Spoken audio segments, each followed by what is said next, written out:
Ladies and gentlemen, hello and welcome back to Virginia City. I know people are here. It says 0 at the moment, but I know people are here.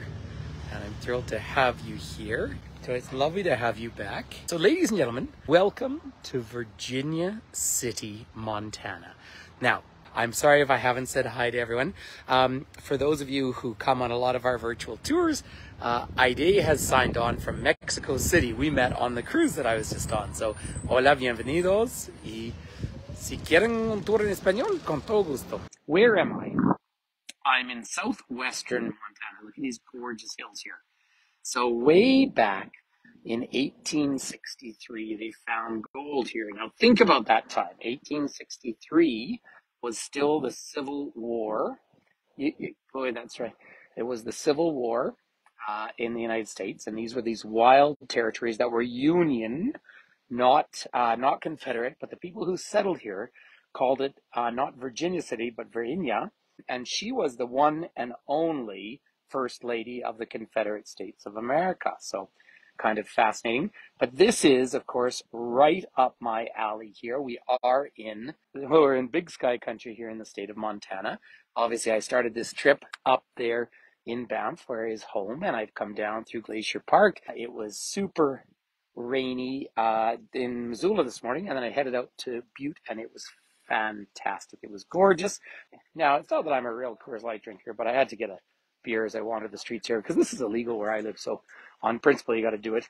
Now, I am, as many of you know, a bit of a mining historian.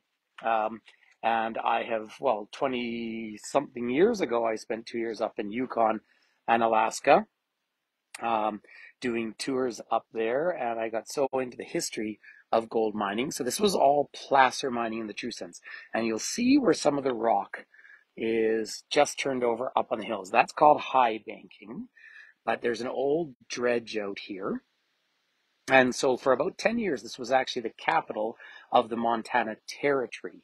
So it was established by Confederate sort of people, but there was an African-American presence here, which is really very interesting. But this is a preserved community out here. So there's the old Opera House. This is the true, if you have a sense of the Wild West, this is it. This is what the Wild West feels like. And it was a labor of love by one couple who came and reconstituted a lot of the buildings. It's a National Historic Site. And last time I was down here, of course, I did a tour with all of you in Butte, Montana, which is the largest National Historic District in the entire United States. And so many people don't even know it exists. It also is the most Irish community in the United States and the birthplace of the Western Union movement. But look at that fantastic construction over there. So the Virginia City Artisans, but with the grass on the roof. And that was early insulation, of course. But basically, it's one street here. I could take you to mining towns anywhere from way down in Mexico all the way up to Yukon Territory, and you're going to get the same sense. Remember, we traveled first by water, then by train, then by car, and then by plane. But in terms of construction, you started with wood, you caught on fire, and then you made the decision to start to build with stone. So here's the old Opera House. Now, these operas would have been vaudeville.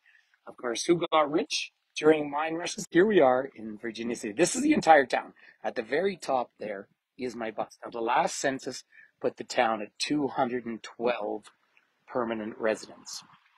So, that's the nature of it. Now, up and over the hill, 14 miles away, you get to Ennis. Ennis is a gorgeous town. It's on the Madison River. The Madison flows out from Yellowstone.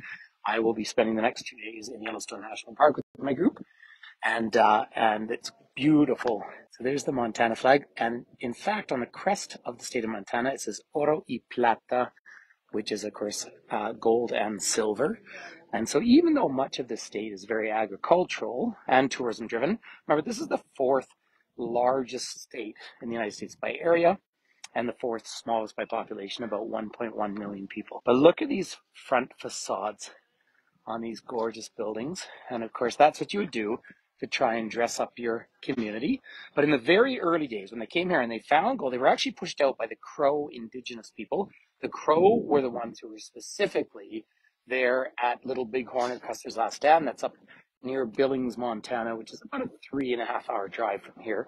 So it's still a ways up in the far southeast of the state, but we're further south of it here, just the shape of Montana. And so these miners were pushed down here, and then they found gold. Then they had to organize themselves by the same gold mining rules. Remember, if you go back to 1849, I'm a rambler, I'm a gambler, I'm a long way from home. And if you don't like me, just leave me alone. That was the gold rush, of course, in San Francisco, and the oldest Chinatown here in North America. But they found gold here, and they had to organize themselves. But there was really nothing to manage this whole place here. And so when they did manage it, it became vigilante sort of management, which of course, violent in its own way, and justice was not always that fair.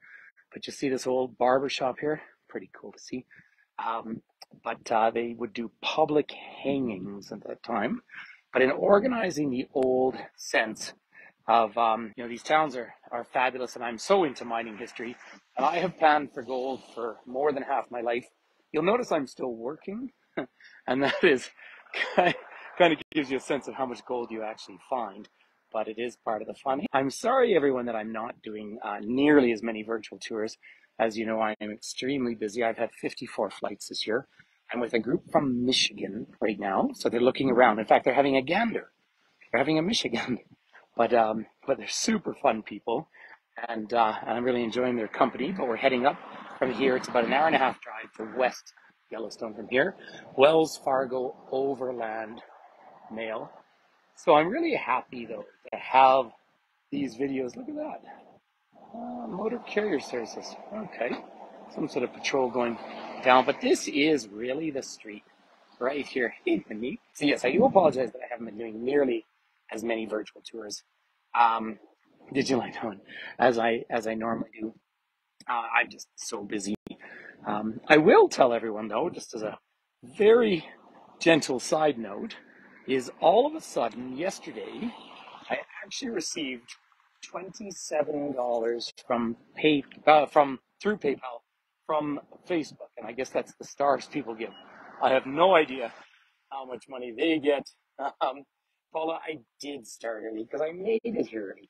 So all my group are from Michigan. They're all farmers, so they're super, super punctual. And in fact, we're getting here early. Now, this is one thing I want to talk about over here. Ruby Chain. So in every one of these towns, there was always a Chinese community ever since 1849. So the first Chinese community in North America was San Francisco. And then the second oldest, of course, is Victoria, British Columbia.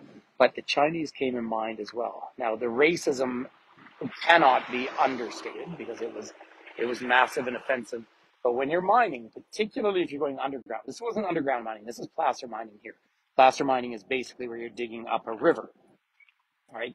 And you're looking for the base rock, and that's where you find gold. Gold's 19 times heavier than water. And of course, it's a pure substance. So when you're all working together, you're everybody's friend. So there was always a separate Chinatown.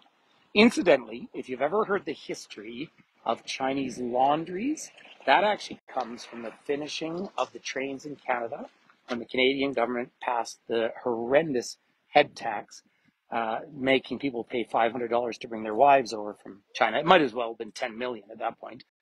And there was so much racism in Vancouver in the early days that they packed everybody up and they hopped on the trains, went to Montreal, and they set up laundries. So that's where that tradition comes from. But you always in real mining towns will see a bit of a Chinese presence, which is really just interesting history. So you'll see a little bit of stone up here. I'm just wandering slowly up through town. So even though it was named after the one and only First Lady of the Confederate States, it was actually registered as Virginia City. Look at the house up on the hill up there. Isn't the sky fantastic? But this is Montana, right? Montana is just such a glorious, beautiful, beautiful state. Lots and lots of social issues that happen in Montana as well on a more negative side. And one of the realities is this entire state is basically a casino. They have those gambling machines in just about everywhere. But I want to come over. I'm going to chance even walk across the street. I want to show you these couple of photographs out here because, of course, basically the plains bison no longer really exist, but the woodland bison do, and there's a large bison population up in Yellowstone. I did try to do a tour in Yellowstone one day, but the reception's so tough. But I'll see. I might try and do a live stream when I'm at Old Faithful again. But isn't that gorgeous? Now they're not long-lived. Bison are huge. Large males can be 2,000 pounds, so they're massive creatures. Both males and females grow horns, not antlers, so they don't fall off. They can go from 0 to nearly 30 miles an hour, and they can jump about 6 feet. So they are powerful creatures. I wouldn't accuse them of being terribly intelligent, and they're not very long-lived. But look at that. New Sheridan. Sheridan's the town just up the road from here. Do they still have saloons? I don't know. I don't really know what that question was, to be honest. So really, way up the top of the road is my bus. So that's like the other end of town. Now, I always feel like I need an extra hour here, but really, you see most things. Now, this is always a tough one for me as a Canadian because it's the Indian trading post, and we just don't use the term Indian unless we're, of course, referring to the 1.4 billion people in India. But this was the land of the Crow down here. Now, the Crow are part of the greater Lakota Nation, so a very significant area. And that was the Fort Laramie Treaty of 1841-51, which, of course, should have been an independent country inside what is now the United States. And I do strongly encourage people, but I strongly encourage you to listen to a 16-minute TED lecture by Aaron Huey, and he's a photographer from Seattle. And he talks about the history of the treaties and the broken treaties with the Lakota people, and I think it's it talks about the reservation system, because one forgets reservations are actually prisoner of war camps. Just coming back to this town, so lovely houses up on the hill. Now, one of the amazing things about this gorgeous state here is that Montana, Great Falls, the biggest city, and then Billings, but they're all 120, 130,000 people. So 1.1 million people in this whole area. And you could take, the UK and drop it into Montana. So that's how vast it is. This is kind of cool. The Hangman's House. And this is talking about that early vigilante justice that happened here all the time. And literally, because there just wasn't a police service or anything. So there you go. This is all about the vigilantes here. Feel free. Saloons, Catherine. Yes, there are saloons here. Indeed. Gosh, I'm almost tempted.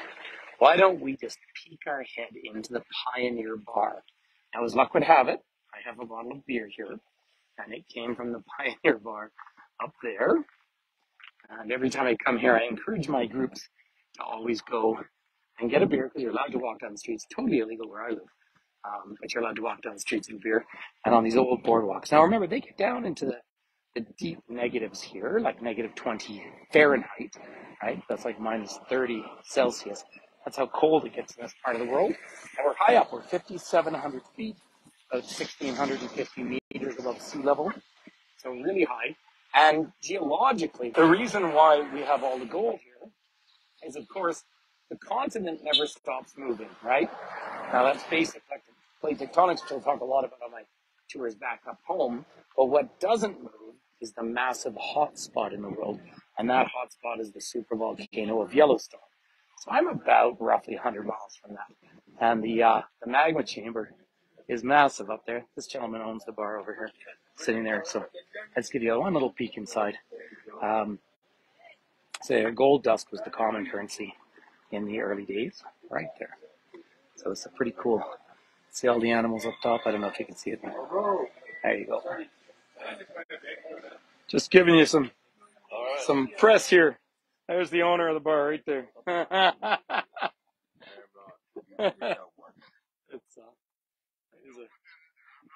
I won't, don't worry. So it's his daughter actually owns the place, which is quite fun. Look at these gorgeous flowers out here. So let's just have a little wander around. So yeah, the saloons are out here. But just coming back to the geology of the whole thing. So the supervolcano is sitting here in the middle of the continent, and it erupts. Well, the last eruption was 640,000 years ago, which is nothing geologically. The youngest chain of mountains in what we consider the North American Rockies are the mighty Tetons, and the Tetons are about 10 million years old. Yellowstone pops up out of the ground 640,000 years ago, and guess what? It generally erupts about every 640,000 years. So if you need one more thing to worry about, then you get to worry about Yellowstone erupting. It tends to erupt southeast on the continent. And so if it's going to start gurgling away, if it's going to erupt, then what we'll do is we'll go the other way, go all the way up to Yukon, or just stand there and say goodbye. So it's really the right way to deal with it. So it's 102 Fahrenheit in Chicago. Goodness me. It is right now here, probably, I don't know officially, but I would say it's about 70 degrees. And I'm a little hot. Check this out. You can have your fortune told here. That's pretty cool thing to see. But they've got some really old shops. So these right back to the 1860s. This was an isolated part of the world. Check this out in here. So I was going to buy that shirt up there, but I just don't know. My waist is a little too big to fit it. But pretty cool to see. And the old gramophone right there. Yeah, we've had quite a lot of rain the last couple of days. It was super foggy and rainy in Glacier Park, which is a bit of a shame for my group.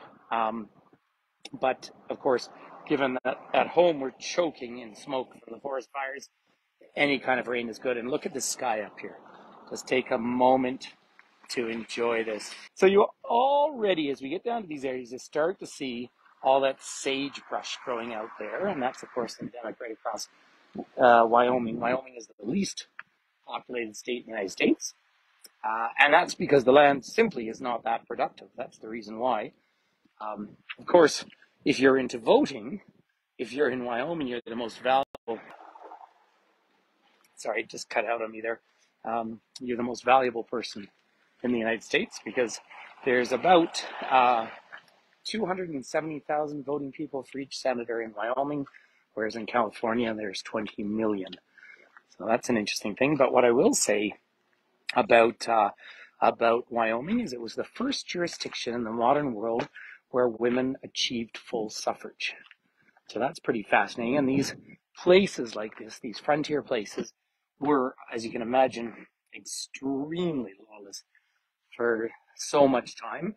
And women, of course, through both necessity and, of course, the fact that, women usually do 60 or 70% of labor, had just a bigger voice in frontier America as we know it.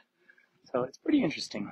So U.S. Post Office, of course, the establishment of the Post Office was usually the first sign of federal government presence. So 1864, of course, you're coming to the end of the Civil War, and that is when settlers were moving in aggressive ways to the western U.S., and that was, of course, leading up to the different wars, including Little Bighorn, and really the establishment of the prisoner of war, the reservation system. So, whilst I find the gold rush history just fascinating, you have to acknowledge that really it was complicit in the genocide of Indigenous people, and that's pretty important to know. Here we are, one of the old banks. Just fascinating through here, isn't it? So you are just walking around history. Oh, there is a lovely, lovely caterpillar. Gorgeous thing. And perfectly safe. I will obviously avoid them. Literally, so there's my bus. I'm going to head up there, and I'm going to have to pack it up, and we're going to head up over 14 miles up over this hill.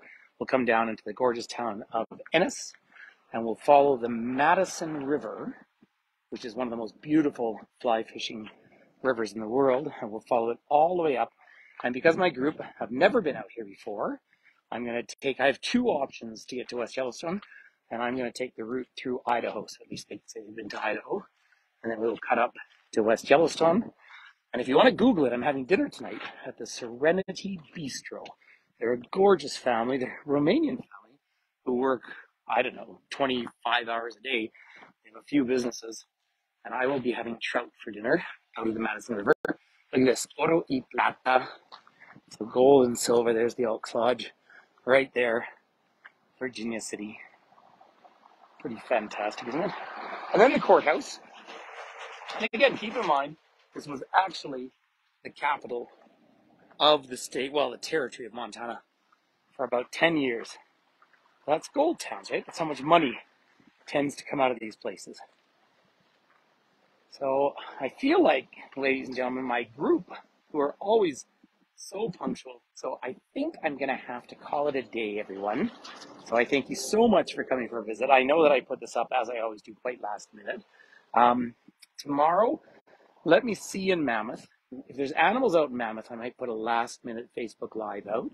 And then otherwise, I'll maybe see about Old Faithful. I know I've done a couple of tours in Jackson recently.